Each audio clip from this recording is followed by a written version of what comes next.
प्यारे बच्चों, नमस्कार भाई। तो चलिए जी, बेसिक्स का पहला क्लास तो हो गया था प्रैक्टिस का। ये दूसरा क्लास है। पहली क्लास में हमने 25 क्वेश्चंस किए थे। अब ये दूसरी क्लास में हम 25 से आगे करेंगे। आज आपकी ये लाइव क्लास नहीं है, ये रिकॉर्डेड क्लास है और आपको उससे भी ज्यादा मजा आएगा इसके अंदर। हाँ, मैं क्लास इसलिए नहीं ले पाया हूँ लाइव क्योंकि इसके लिए स्टूडियो जाना पड़ता है और दिन भर मैं वैसे वहीं पे रहता हूँ। लेकिन क्योंकि अभी बहुत ज्यादा वर्क हो गया है, बहुत ज्यादा प्रेशर हो गया, तो इसकी वजह से चलना आना जाना है ना। एंड देन इस वजह से आपको पता है अभी पैर उतना ठीक नहीं हुआ है, तो स्वेलिंग आ गई थी, इस वजह से फिर मैं नहीं जा पाया। तो मैंने सोचा कि आज आपको प्रैक्टिस नहीं रुकनी चाहिए, इसलिए आपको रिकॉर्डेड सेशन देते हैं आज। चलिए जी, पहला क्वेश्चन आपके सामने है। The school is near. अब नियर का पार्ट ऑफ स्पीच क्या होगा? तो देखो, अगर मैं नियर के पीछे कोई नाउन या प्रोनाउन लगाता हूं, सपोज करो मैंने यहाँ पे कोई नाउन या प्रोनाउन लगाया, तो फिर तो ये प्रपोजिशन हो जाना था, क्योंकि प्रपोजिशन अपने पीछे क्या लेता है? ऑब्जेक्ट लेता है, लेकिन वो तो नहीं है। तो इसका मतलब है द स्कूल इज वेयर। कहाँ है? नियर, मतलब पास में। तो ये वेयर का आंसर दे रहा है, तो इसका मतलब ये हो जाएगा हमारा एडवर्ब ऑफ प्लेस। ठीक है, तो पहले क्वेश्चन का आंसर आपको मिल गया है कि इसका आंसर होगा adverb of place. Next, like father like son. जैसे पिताजी वैसे ही बेटा। अब लाइक क्या है? अपने पीछे क्या ले रहा है? नाउन। तो प्रेपोजिशन ही अपने पीछे क्या लेता है? या तो नाउन लेता है या प्रोनाउन लेता है। तो ऑब्वियस सी बात है, यहां पर ये क्या हो जाएगा? प्रेपोजिशन हो जाएगा। ठीक है, नेक्स्ट, ही लुक्स। उसने देखा। कहां देखा? पीछे देखा। He looks back. तो इसका मतलब है कि ये इस वर्ब की इंफॉर्मेशन दे रहा है, और वर्ब की इंफॉर्मेशन देने वाला वर्ड क्या हो जाएगा? एडवर्ब हो जाएगा। He looks what, he looks home. Object तो है नहीं। ठीक है, तो इसका मतलब ये क्या है? एडवर्ब है। बी इसका आंसर होगा। Swimming is good.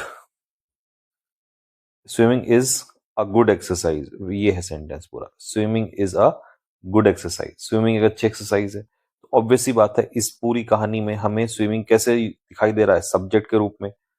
और मैंने आपको क्या पढ़ा रखा है कि अगर V1 प्लस ING सब्जेक्ट का काम करे या ऑब्जेक्ट का काम करे, तो इसे हम क्या कहेंगे? इसे हम जिरेंड कहेंगे, या कह सकते हो नाउन कहेंगे। ठीक है, नाउन।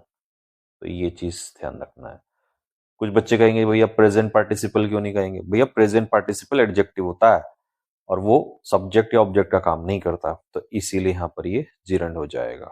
ठीक है, next, I saw a sleeping child. देखो ये आ गया, अच्छी बात है, आगे पीछे ही आ गया, नहीं तो फिर कंफ्यूजन होता। यहाँ पर तो ये आपको समझ में आ रहा है कि ये जिरेंड है, सब्जेक्ट का काम कर रहा है। अब देखो, आई सॉ, अगर मैं इसमें देखूं तो आई क्या है? सब्जेक्ट। सॉ क्या है? वर्ब। आई सॉ, मैंने देखा। क्या देखा उसने? बच्चे को देखा। तो चाइल्ड क्या हो जाएगा यहाँ पर? ऑब्जेक्ट। और ऑब्जेक्ट मतलब नाउन ही मान लो उसको। ठीक है, तो ये नाउन हो गया। अब नाउन, मुझे देखो, मैंने कहा कि आई सॉ चाइल्ड, मैंने एक बच्चा देखा, तो मुझे ये थोड़ी ना पता था कि कौन सा बच्चा देखा, है ना। तो अब मुझे पता चल रहा है कि चाइल्ड की जो इंफॉर्मेशन दे रहा है वो ये वर्ड दे रहा है, स्लीपिंग चाइल्ड, सोता हुआ बच्चा। तो नाउन की इंफॉर्मेशन देने वाला शब्द क्या होता है? एडजेक्टिव होता है।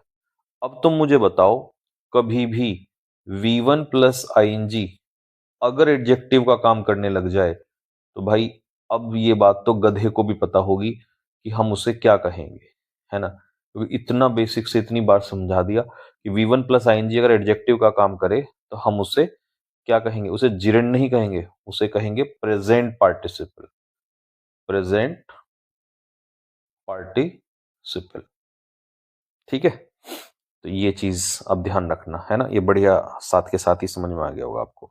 नेक्स्ट, अगला example, he likes reading novels. ठीक है, उसे पसंद है। अब देखना, बिल्कुल ऐसे अरेंज कर रखे हैं जैसे आपके सारे डाउट दूर हो जाए।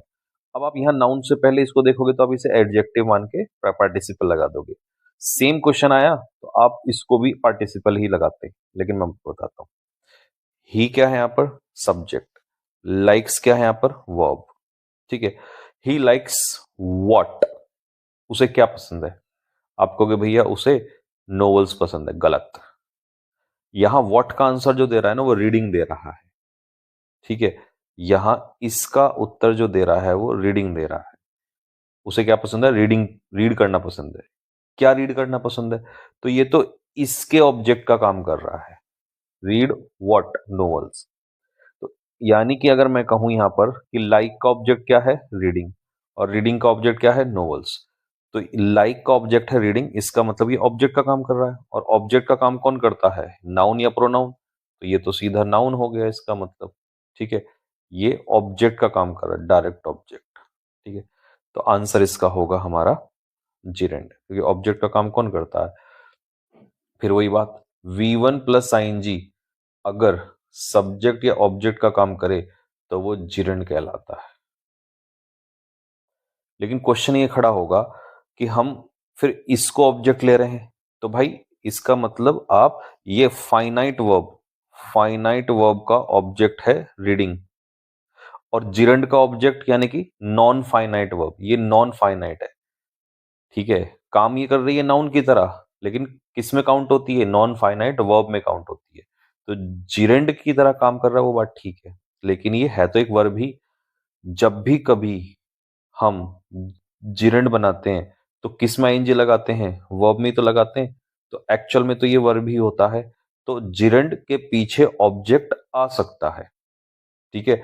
हम जिरेंड का भी ऑब्जेक्ट ले सकते हैं, ठीक है, क्योंकि वो वर्ब से मिलके बना है। कुछ लोग इसको क्लियर नहीं करते हैं, वो कहते हैं कि भाई ये जिरेंड ही सब्जेक्ट है और जिरेंड ही ऑब्जेक्ट है। लेकिन ये बन के किससे, मतलब किससे मिलके बना है? भाई ये वर्ब से ही तो बना है, ठीक है। ये वर्ब से ही मिलके बना है, तो इसलिए इसमें डाउट मत करना। ओके, तो आंसर इसका हो जाएगा आपका ये जिरेंड इसका आंसर हो जाएगा, ठीक।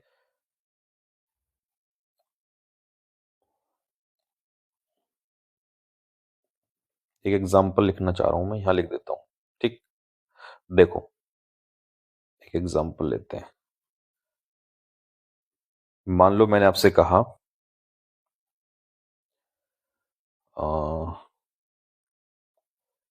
Teaching students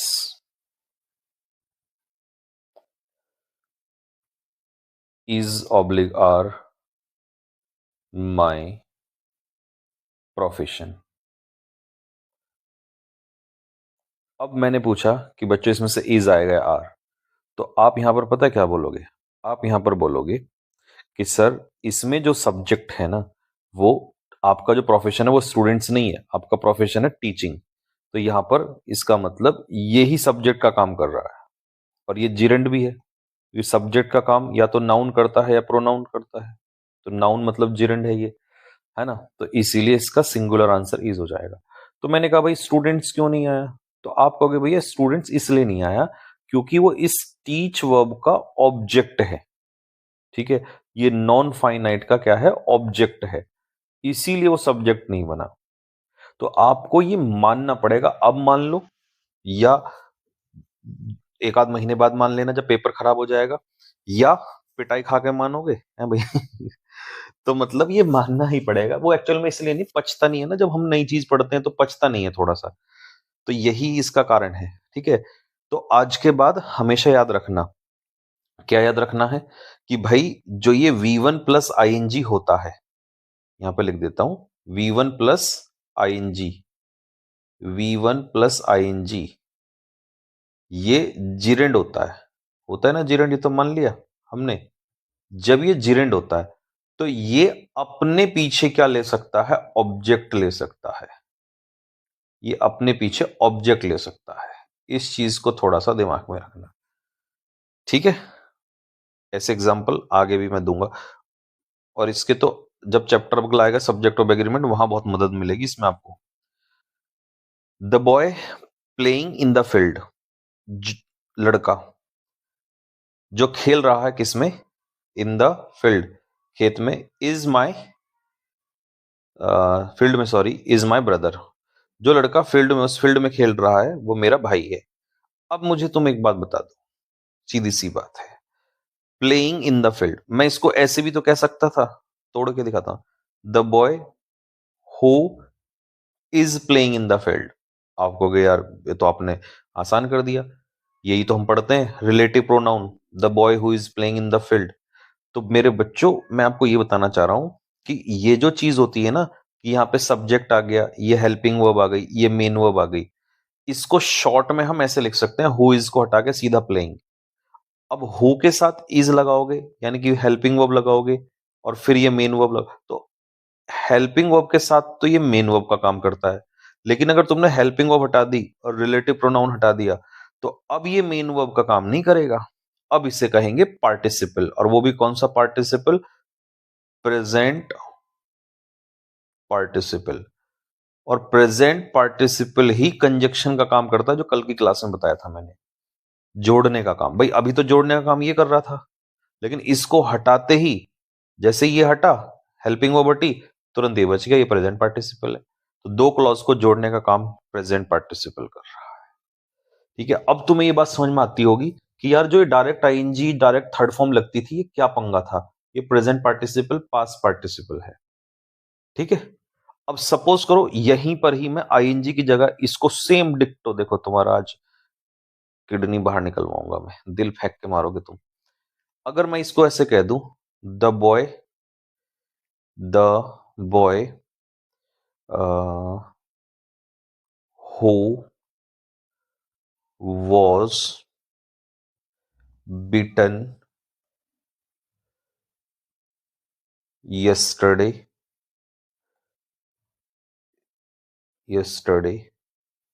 has come to meet you।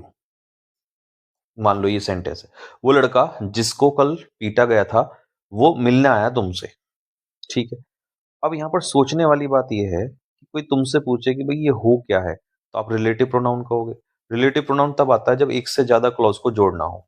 ठीक है, तो ये हो गया हमारा सब्जेक्ट, ये हो गई हमारी हेल्पिंग वर्ब, और ये हो गया हमारा मेन वर्ब की थर्ड फॉर्म।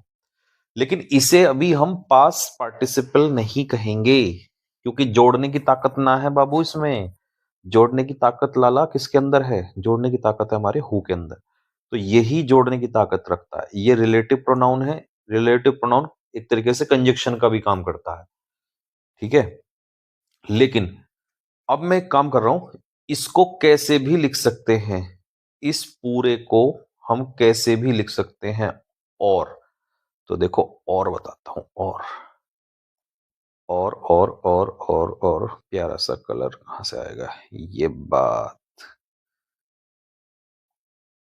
चलो जी, अब देखते हैं। अब मैंने लिखा, वाह जी वाह, द बॉय। अब मैं इसको हटा रहा हूं, इन दोनों को, सब्जेक्ट को और हेल्पिंग वर्ब को। The boy beaten yesterday, the boy beaten yesterday has come to meet you.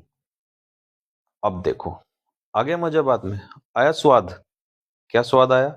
कि ये जो तुम डायरेक्ट यहां देखते थे, ये पूछते थे ना मुझसे, सर ये थर्ड फॉर्म डायरेक्ट कैसे आ गई, कैसे आया ये थर्ड फॉर्म यहाँ पे, और फिर तुम्हें पता ही नहीं चलता था ये क्या खेल हो गया यहाँ पे, है ना? तो इसका मतलब है ये मेरे भाई अब जोड़ने का भी तो काम कर रहा है, लेकिन क्योंकि थर्ड फॉर्म है तो इसे हम कहेंगे पास्ट पार्टिसिपल। क्या कहेंगे? Past participle. और जब आईएनजी के साथ था, प्रेजेंट पार्टिसिपल। ठीक है, अब तुम्हें लग रहा होगा कि हाँ यार अब तो बात समझ में आ गई है, मजा आ गया बात में। तो ये हमारा प्रेजेंट पार्टिसिपल था। ठीक, तो मैं जान सकता हूं कि तुम्हारे दिल में जो इस समय सुकून आ रहा है ना, उसको मैं महसूस कर पा रहा हूं इतनी दूर से बैठे हुए। दूर तो नहीं, खैर पास में ही हूं तुम्हारे, है ना?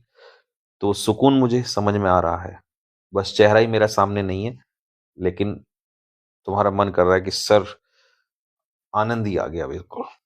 मैं समझ सकता हूँ, और ये कारण भी था। एक्चुअल में बेसिक्स पे मेरे को इतना टाइम देने का कारण था, समझ जाओ कि कभी भी जब किसी चीज में ना थोड़ा सा विरोध हो और फिर भी आप अपने पॉइंट पे अडिग रहो, तो कुछ बड़ा होने जा रहा है। मुझे काफी बच्चों ने मैसेज भेजे कि सर इतना टाइम लगा दिया बेसिक्स में, सर चैप्टर भी पूरे हो जाते हैं, लोग तो चैप्टर, भाई लोग क्या कर रहे हैं मुझे से एक रत्ती भर फर्क नहीं पड़ता। मैं क्या कर रहा हूँ वो मैं जानता हूँ, क्योंकि लोग हो सकता है 4 दिन की रिसर्च किए बैठे हो, मुझे 15 साल हो गए। अब मैं जानता हूँ कि नॉलेज को दूसरे व्यक्ति में डालना इतना आसान नहीं है, वो बहुत सोच समझ के रखा जाता है। और उससे भी ज्यादा इंपॉर्टेंट मैं मानता हूँ ट्रेंड क्या चल रहा है। भाई 2025 के क्वेश्चन अभी देखोगे ना तुम, तुम्हें ये बिना पार्टिसिपल जिरेंड इन्फिनेटिव इनको समझे बिना कर ही नहीं सकते तुम। तो मैं कैसे उस पुराने मेथड से तुम पे ये चीजें थोप दूं, कैसे फेंक दूं ये सब चीजें बिना समझाए, सिर्फ इसलिए कि मुझे चैप्टर पूरे कराने हैं। चैप्टर तो मैं 5 करा दूंगा ना, पेपर उनमें से आ जाएगा। पेपर तो सीजीएल का भी जून में जो आने वाला है, मैं आपको 100 101 रूल दूंगा, उसमें से आ जाएगा। उतना गुर्दा मैं रखता हूँ। लेकिन मैं ये नहीं कर सकता कि जो बच्चे, लाखों बच्चे इस बैच में बैठे हुए हैं, जो उम्मीद के साथ बैठे हुए हैं, भाई मुझे एक एक बात समझानी है। तो इसीलिए ये क्वेश्चन उठा था, और मैं उस क्वेश्चन का जवाब बस अभी इसीलिए दे रहा हूँ आपको, कि ये जो चीजें जिस प्रकार से आप सीख रहे हो, तो इन जिंदगी में पेशेंस रखना जरूरी है, और एक भरोसा।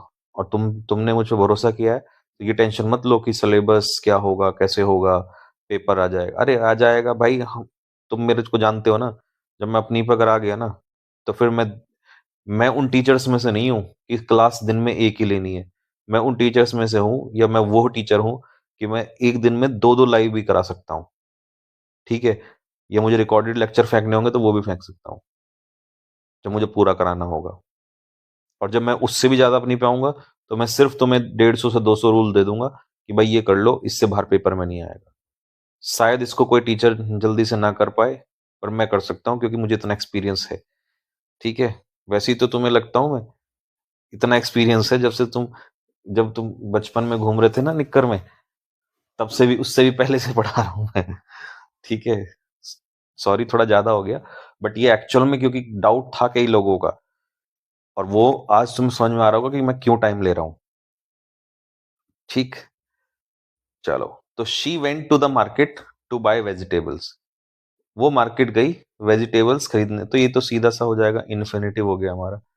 चलो जी, नेक्स्ट चलते हैं आगे पे। He has a drinking habit. अब देखो, हैबिट आपको पता है यहाँ पर नाउन है, और नाउन की विशेषता कौन बताता है? एडजेक्टिव। तो ये है पार्टिसिपल, प्रेजेंट पार्टिसिपल, क्योंकि प्रेजेंट पार्टिसिपल कंजक्शन का भी काम करता है, और प्रेजेंट पार्टिसिपल एडजेक्टिव का भी काम करता है। अच्छा, कभी ऐसा हो गया ऑप्शन में एडजेक्टिव भी लिख दिया और पार्टिसिपल भी, तो ध्यान रखना पार्टिसिपल जाना, क्योंकि एडजेक्टिव तो है ही है, लेकिन पार्टिसिपल भी तो है। पार्टिसिपल कहना ज्यादा इंपॉर्टेंट है। अब ऐसे तो मान लो मैंने कह दिया गुड बॉय, गुड बॉय, और मैंने पूछा गुड क्या है, और ऑप्शन में दे दिया पार्टिसिपल और एडजेक्टिव, तो अब मैं इस गुड को सिर्फ एडजेक्टिव कहूंगा, पार्टिसिपल नहीं, क्योंकि पार्टिसिपल एडजेक्टिव तो होता है, लेकिन किससे बनता है? V1 प्लस ING से बनता है। ठीक है, चलो। I am happy. अब मेरे दोस्तों, आई जो है वो प्रोनाउन है, सब्जेक्ट का काम कर रहा है, और इस प्रोनाउन की इंफॉर्मेशन कौन दे रहा है? हैप्पी। तो ऑब्वियस सी बात है ये एक एडजेक्टिव है। ठीक है, एडजेक्टिव है। चलो, प्रोनाउन या नाउन की इंफॉर्मेशन एडजेक्टिव देता है।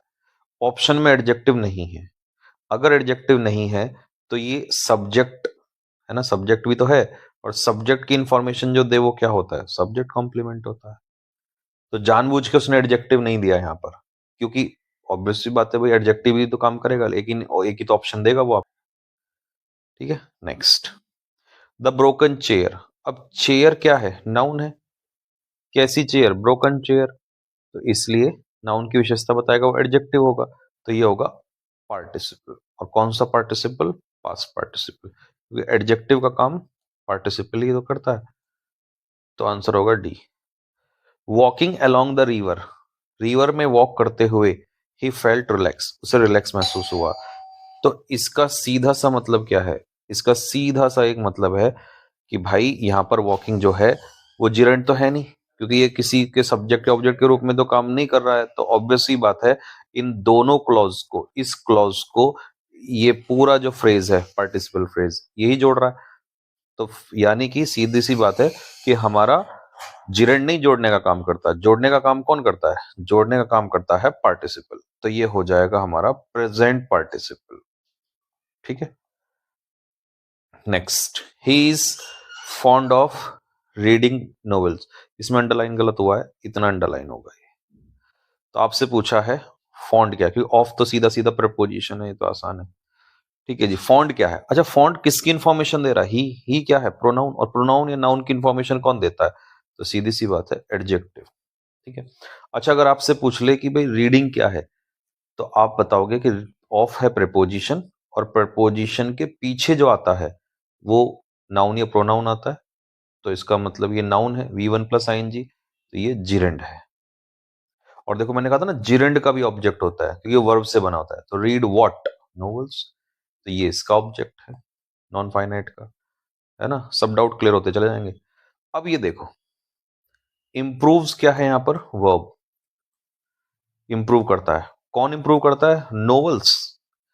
अगर नोवेल्स इंप्रूव कर रहा होता तो पहली बात तो SAES ना लगा होता। इसका मतलब रीड करना है ना, रीडिंग जो है वो इंप्रूव करता है। तो इसका जो सब्जेक्ट है ना, वो कौन है? रीडिंग है। और सब्जेक्ट के रूप में या तो नाउन आता है या प्रोनाउन। तो नाउन का मतलब है जिरेंड है ये। और जिरेंड का भी ऑब्जेक्ट होता है, तो ये ऑब्जेक्ट है ये। इसलिए यहां पर नोवेल सब्जेक्ट का काम नहीं कर रहा है। Next, she left the room without saying. देखो, विदाउट प्रेपोजिशन होता है और इसीलिए इसके बाद से का सेइंग हो गया, ये जिरेंड आ गया यहां पर। ठीक है, जिरेंड मतलब नाउन। तो विदाउट क्या है यहां पर? प्रेपोजिशन है। The man sitting near the door. फिर वही बात, अगर मैं यहां पर कहूं the man who is sitting near the door is a doctor, तो हु को हटाया, इज को हटाया, तो ये सीधा सा, समझ रहे हो? तो ये जो फ्रेज है, ये इसको जोड़ने का काम कौन कर रहा है? इसको जोड़ने का काम कर रहा है सिटिंग। तो जोड़ने का काम कौन करता है? पार्टिसिपल करता है। तो ये गया पार्टिसिपल, प्रेजेंट पार्टिसिपल। अच्छा, अगर मैं ये फ्रेज पूछ लूं आपसे, सिटिंग नियर द डोर, ये कौन सा फ्रेज है? चलो 1 मिनट, 1 सेकंड पॉज लेता हूं। आप बताओ सोच समझ के कि ये कौन से वाला हो सकता है।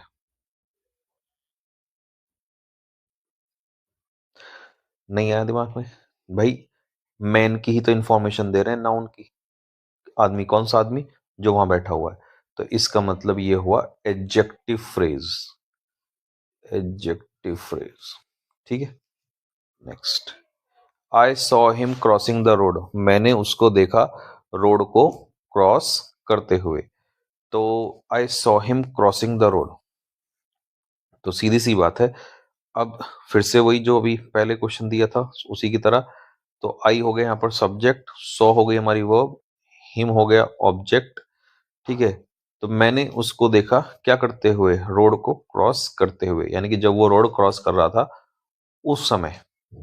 ठीक है। तो I saw him crossing the road. अब इसको ऐसे ले लो, I saw him while he was crossing the road. जब वो रोड क्रॉस कर रहा था, तो ये आ गया वाइल कंजक्शन, सब्जेक्ट आ गया, ये आ गया। और इसको हटा के सीधा इन जो दो क्लॉज बन रहे थे उनको जोड़ने का काम कौन कर रहा है? क्रॉसिंग। तो आंसर हमारा हो जाएगा प्रेजेंट पार्टिसिपल। पार्टिसिपल हो जाएगा। ठीक है, क्योंकि हमने वाइल ही वॉज हटा दिया सीधा, मीनिंग तो वही निकल के आ रहा है। ठीक है। आप इसको ऐसे भी लिख सकते हो, crossing the road, crossing the road comma I saw him. Road cross करते हुए मैंने उसे देखा। तो ये हो गया ना, इस क्लॉज को इससे जो कौन जोड़ रहा है फ्रेज से, यही तो जोड़ रहा है, क्रॉसिंग। तो प्रेजेंट पार्टिसिपल हो जाएगा। ठीक है। Next, there is no use crying over spilt milk. ये तो सीधा सा जिरंड है। ठीक है। देयर इज नो यूज, ये जो फ्रेज है ना, ये अपने पीछे क्या लेता है? ये अपने पीछे जिरंड लेता है। ठीक है। तो आंसर इसका ए हो जाएगा। Next, she is afraid of. अच्छा, एक चीज आपको और बताऊं, एक आज, चलो ये सब तो मैंने सिखाई दिया आपको, जिरेंड और प्रेजेंट पार्टिसिपल का एक और फर्क बताऊं। तुम भी कहोगे कि जी क्या तोड़ ही बता दिया। याद रखना, जिरेंड में ना, जिरेंड में कभी भी काम, जिरेंड एक्चुअल में एक नेम हो जाता है। क्या हो जाता है? नेम मतलब नाम, क्योंकि वो नाउन है ना, तो वो सिर्फ मात्र एक नाम बन जाता है। और जो हमारा प्रेजेंट पार्टिसिपल है, प्रेजेंट पार्टिसिपल, प्रेजेंट पार्टिसिपल में या तो काम कंटिन्यू होता है, या तो काम चल रहा होगा, ठीक है, या कोई भी एक्शन की प्रेजेंस होगी, प्रेजेंस, ठीक है, प्रेजेंस होगी या कोई काम चल रहा होगा, ठीक है। अब जैसे एक एग्जांपल मैं तुम्हें भी बताता हूँ। मैंने यहाँ पर बोला है, एक क्वेश्चन था, एक एग्जांपल मैंने दिया था आपको, एक सेकंड, टीचिंग वाला कुछ एग्जांपल दिया था क्या मैंने आप लोगों को? नहीं दिया था। चलो भी एक एग्जांपल देता हूँ तुम्हें यहीं पे। देखो, जैसे मान लो एक एग्जांपल यहीं पे ले लो सीधा सा। मैंने तुमसे कहा, इसको थोड़ा साइड कर देते हैं। मैंने आपसे कहा smoking, smoking is injurious to health, smoking health के लिए इंजूरियस है। तो यहाँ पे स्मोकिंग का ना तो कोई एक्शन प्रेजेंट है ना कोई हो रहा है, ठीक है, ये सिर्फ नाम है, तो ये इसीलिए जिरेंड है सब्जेक्ट के रूप में, ठीक है। लेकिन अगर मैं ऐसा कह दूं कि smoking in the garden, comma I saw him, मैंने उसे देखा, यानी कि जब वो स्मोक कर रहा था तब मैंने उसको देखा, ठीक है। Smoking in the garden, I saw him, sorry, जब मैं स्मोक कर रहा था तो मैंने उसको देखा, ठीक। तो अब इसका सीधा सा मतलब ये है कि भाई स्मोकिंग इन द गार्डन, ठीक है, आई सॉ हिम, तो गार्डन में स्मोक करते हुए मैंने उसको देखा। तो यहां पर है कि एक्शन कंटिन्यू हो रहा है, और जब भी कंटिन्यू होगा तो वो प्रेजेंट पार्टिसिपल कहलाएगा, ठीक। तो ये जो डाउट, ये जो मैंने अभी तुम्हें बताया ना तरीका, ये और भी शानदार है, आगे भी लगेगा, ये अप्लाई होगा, ठीक है। शी इज अफ्रेड, हाँ ये तो बहुत सिंपल है, बट ये इसमें ना गलत कर दिया, एक्चुअल में यहाँ अफ्रेड को करना था, तो मैं दोनों ही बता देता हूँ। ऑफ तो प्रपोजिशन है, अफ्रेड शी की इंफॉर्मेशन दे रहा है, तो ये हो गया हमारा, दैट इज एडजेक्टिव। ये मैंने ना यहाँ ऑप्शन में आर्टिकल नहीं लिखा था, एडजेक्टिव लिखा था, तो हमारे टाइपिंग भैया ने गलती कर दी, एडजेक्टिव इसका आंसर होगा, ठीक है। ही इज बिजी, वो बिजी है प्रिपेयर करने में फॉर द एग्जामिनेशन। देखो बिजी क्या है, एक एडजेक्टिव है, ठीक है, और एडजेक्टिव, बिजी एडजेक्टिव जो होता है वो अपने पीछे क्या लेता है, वो जिरन लेता है, ठीक है। और यहां पर ये ना किसी को जोड़ रहा है ना कुछ, तो ये सीधा सीधा हमारा जो है क्या है, दैट इज जिरन। शी मेड मी लाफ, देखो शी हमारा हो गया सब्जेक्ट, मेड हो गई हमारी वर्ब, मी हो गया ऑब्जेक्ट। अब उसने मुझे हंसाया, जो मेड है ये है फाइनाइट वर्ब, कौन सी वर्ब, फाइनाइट वर्ब। और ये अपने पीछे जो नॉन फाइनाइट ले रहा है वो क्या है, वो है आपका बेयर इन्फिनेटिव, बेयर इन्फिनेटिव। तो तीन बातें याद रखना, अगर आप कहोगे 2 + V1 तो ये तो क्या बन जाएगा, इन्फिनेटिव। और अगर आप कहोगे सिर्फ V1 यानी कि वर्ब की बेस फॉर्म, तो ये बनेगा बेयर इन्फिनेटिव, ठीक है। और अगर आप कहोगे V1 + ING तो वो हो जाता है हमारा जिरेंट, ठीक है। तो ये बेयर इन्फिनेटिव होता है। शी स्पोक, स्पोक क्या हो जाएगा हमारा वर्ब, और वर्ब की विशेषता कौन बताएगा, एडवर्ब। तो पोलाइटली यहां पर क्या हो जाएगा, that is adverb. Next, fond of, अब इसमें जो अंडरलाइन है, तो अंडरलाइन में उसने कहा जैसे फॉन्ड ऑफ, अगर जैसे मान लो सपोज करो मुझे ऑफ देना हो, तो ऑफ जो है वो प्रेपोजिशन है, और प्रेपोजिशन के पीछे ये क्या हो जाएगा, नाउन हो जाएगा ऑब्जेक्ट के रूप में, ठीक है। बात समझ में आ गई, प्रेपोजिशन के पीछे ऑब्जेक्ट। लेकिन अब बात मुद्दा ये है कि अंडरलाइन में पूरा है, तो ये क्या होगा, कौन सा फ्रेज होगा? क्या ये नाउन फ्रेज है? यहाँ पे ये सब्जेक्ट ऑब्जेक्ट के रूप में काम कर रहा है? नहीं। क्या ये वर्ब फ्रेज है? वर्ब फ्रेज तो वैसे भी नहीं, उसमें तो वर्ब आती है। ठीक है। फॉन्ट खुद अपने आप में क्या है? एक एडजेक्टिव है। एडजेक्टिव की विशेषता बता रहा होता तो भी हम इसको एडवर्ब फ्रेज मान लेते, वो ऑप्शन में भी नहीं है। तो ये आंसर हो जाएगा, दैट इज प्रेपोजिशनल फ्रेज। क्योंकि प्रेपोजिशनल फ्रेज क्या होती है? जिसमें प्रेपोजिशन होता है प्लस नाउन होता है। ठीक है, प्रेपोजिशन प्लस नाउन। तो ये था आपका टॉपिक। 25 क्वेश्चंस हमने इस पार्ट में कर लिए हैं। अब आपको एक और इसका वीडियो मिलेगा, ठीक है, इसमें हम टोटल 100 क्वेश्चंस प्रैक्टिस करने वाले हैं। ठीक, तो